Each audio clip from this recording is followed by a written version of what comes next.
নিরামিষ দিনগুলোতে আমরা ঠিক করতে পারি না যে ঠিক কী দিয়ে রান্না করলে যে ঠিকঠাক রান্না হয় বা বাড়ির সব মেম্বাররা খুশি হয়। তো সেরকমই একটা রেসিপি আপনাদের সাথে শেয়ার করব। আশা করি অন্যান্য রেসিপিগুলোর মতো এই রেসিপিটাও আপনাদের ভালো লাগবে। হয়তো আপনারা অনেকেই জানেন, এটা অনেক ট্র্যাডিশনাল রেসিপি, এটা কোনো নতুন রেসিপি নয়। এটা সেই মা দিদিমাদের আমল থেকে চলে আসে সেই রেসিপি। এর আগে আমার পেজে আগে দেওয়া আছে, তবুও আমি আপনাদের জন্য আরেকবার করে এই রেসিপিটা শেয়ার করছি। নমস্কার, আমি অন্তরা, আপনাদের চ্যানেল অন্তরা কুকিং চ্যানেলে আপনাদের সবাইকে জানাই অনেক অনেক স্বাগত। বড়দের প্রণাম আর ছোটোদের ভালোবাসা জানিয়ে রেসিপিটা স্টার্ট করছি। প্রথমে আমি আপনাদের সাথে দেখাবো আজকে নিরামিষ চাল পটল রেসিপি। তার জন্য কিছুটা গোবিন্দভোগ চাল একটু ভালো করে জল দিয়ে ধুয়ে রেখে দিয়েছি।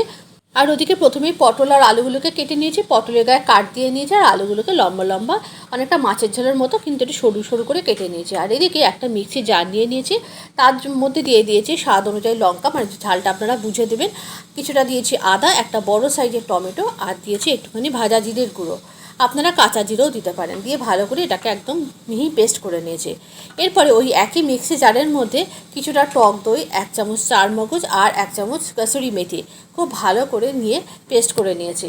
ব্যাস, মশলাগুলো একেবারেই রেডি। এবার এদিকে গ্যাসের উপর একটা কড়া বসিয়ে দিয়েছি, কড়াতে দিয়ে দিয়েছি পর্যাপ্ত পরিমাণে সর্ষের তেল। অবশ্যই রান্নাটা সর্ষের তেলে করবেন। সর্ষের তেল দেওয়ার পর প্রথমেই আমি পটলগুলোকে ভেজে নেবো। পটলগুলোকে দেওয়ার পর অল্প নুন আর হলুদ ছড়িয়ে দিয়েছি, দিয়ে ভালো করে পটলগুলোকে বেশ লাল লাল করে ভেজে নেবো। পটলগুলো যখন অর্ধেকের বেশি ভাজা হয়েছে তখন পাশ থেকে আলুগুলোকেও দিয়ে দেবো। একই সাথে পটল আর আলুগুলো ভাজা হতে থাকবে। তাহলে পটলগুলো ভাজা হয়ে গেলে আগে পটলগুলোকে আস্তে আস্তে করে তুলে নেবো, তারপরে একে একে আলুগুলোকে ভেজে নেবো। এরকম একটা নিরামিষ রেসিপি থাকলে এই রেসিপিটা অনেকে আছে যারা ভাত দিয়েও খায়, রুটি দিয়েও খায়, বা শুধু শুধুও খায়।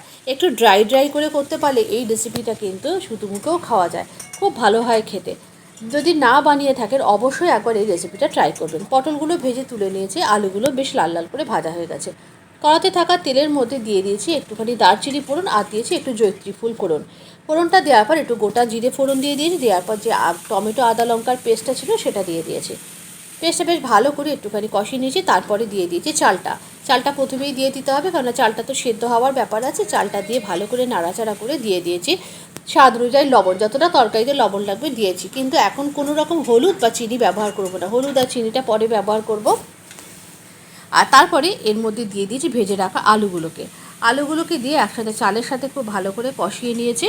কষিয়ে নেওয়ার পর একটুখানি জল দিয়ে দিয়েছে, মশলাটা যাতে তলায় লেগে না যায়। মশলাটা ভালো করে এই সময় কষিয়ে নিয়েছে। দিয়ে এদিকে একটা গ্যাসের উপর একটা পাত্রে আমি গরম জল বসিয়ে রেখেছি। আর তারপরে যে দই আর চারমগজের পেস্টটা ছিল কসুরি মেথিতে, সেই পেস্টটা দিয়ে দিয়েছি। একটু মিক্সি জার ধোয়া জলটা দিয়েছি, দিয়ে ভালো করে সমস্ত কিছু কষিয়ে এই সময় দিয়ে দিয়েছে কাশ্মীরি রেড চিলি পাউডার একটুখানি ভালো কালারের জন্য। আর তারপরে সমস্ত কিছু ভালো করে নাড়িয়ে চাড়িয়ে নিয়ে চালের সাথে সমস্ত মশলা কষিয়ে নিয়ে এর উপর দিয়ে গরম জলটা দিয়ে দিয়েছি। গরম জল দেওয়ার পর ভালো করে ঢাকনা চাপা দিয়ে চালটাকে সেদ্ধ করে নিতে হবে। চালটা যখন বেশ ভালো মতো সেদ্ধ হয়ে যাবে তখন এর মধ্যে দিয়ে দিয়েছি হলুদ দেওয়াটা কোনো কারণে ক্লিপিংটা মিস্টেক হয়ে গেছে। দেখুন চালটা একেবারে সেদ্ধ হয়ে গেছে। এরপরে এর মধ্যে ভেজে রাখা পটলগুলোকে দিয়ে দিয়েছি। আর টেস্ট ব্যালেন্সের জন্য দিয়ে দিয়েছি চিনি। অবশ্যই চিনিটা দেবেন, যেহেতু নিরামিষ তরকারি অবশ্যই চিনিটা দিলে খেতে ভালো লাগবে। ব্যাস, একেবারে রেডি হয়ে গেছে। খুব বেশি ঝোলটা ঘন করবেন না, কেননা যেহেতু চাল দিয়ে করা, পরে কিন্তু ঝোলটা বসে যাবে। অল্প একটুখানি গরম মশলার গুঁড়ো ছড়িয়ে দিয়েছি, আর তারপরে নামানোর আগে দিয়ে দিয়েছি একটু ঘি।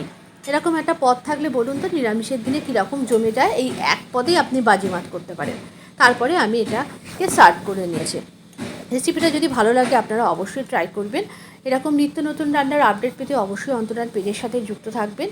আর যদি ভালো লেগে থাকে অবশ্যই লাইক করবেন। কিছু কিছু রান্না আছে যেগুলো না শুধু রিলসে দেখানো যায় না, এত শর্টে দেখানো যায় না, চটজলদি কোনো কিছু হয় না সব রান্নার মধ্যে।